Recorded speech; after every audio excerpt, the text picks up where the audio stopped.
30 वर्ष की बहुत सी लड़कियां घर बैठी हैं क्योंकि उनके सपने हैसियत से बहुत ज्यादा हैं। यह स्थिति समाज की छवि को खराब कर रही है। सबसे बड़ा मानव सुख सुखी वैवाहिक जीवन होता है। पैसा भी आवश्यक है, लेकिन कुछ हद तक। पैसों की वजह से अच्छे रिश्ते ठुकराना गलत है। पहली प्राथमिकता सुखी संसार और अच्छा घर परिवार होना चाहिए। ज्यादा धन के चक्कर में अच्छे रिश्तों को नजरअंदाज करना गलत है। संपत्ति खरीदी जा सकती है, लेकिन गुण नहीं।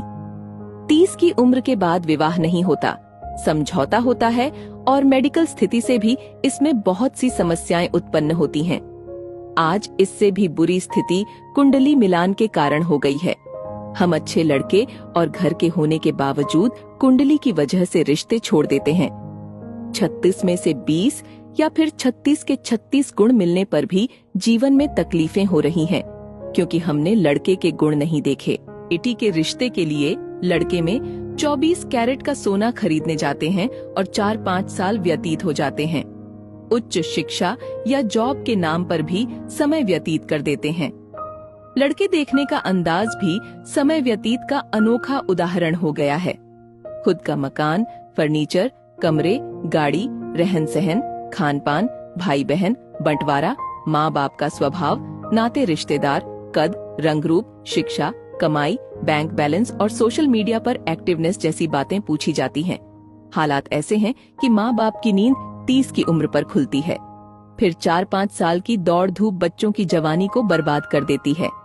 इस वजह से अच्छे रिश्ते हाथ से निकल जाते हैं और माँ बाप अपने ही बच्चों के सपनों को चूर चूर कर देते हैं। एक समय था जब खानदान देखकर रिश्ते होते थे, जो लंबे भी निभते थे। समधी समधन में मान मनुहार थी, सुख दुख में साथ था, रिश्तों की अहमियत का एहसास था। धन माया कम थी, मगर खुशियां घर आंगन में झलकती थीं। आज की स्थिति में माता पिता को जागरूक होना होगा और लड़कियों की शादी 22-24 साल की उम्र में करनी चाहिए और लड़के की 25-26 साल की उम्र में। घर, गाड़ी, बंगला से पहले व्यवहार तौलो। माँ बाप भी आर्थिक चकाचौंध में बह रहे हैं। पैसे की भागम भाग में रिश्ते नातेदार छूट रहे हैं, घर परिवार टूट रहे हैं, प्रेम और प्यार सूख रहा है। समाज को अब जागना जरूरी है, अन्यथा रिश्ते ढूंढते रह जाएंगे।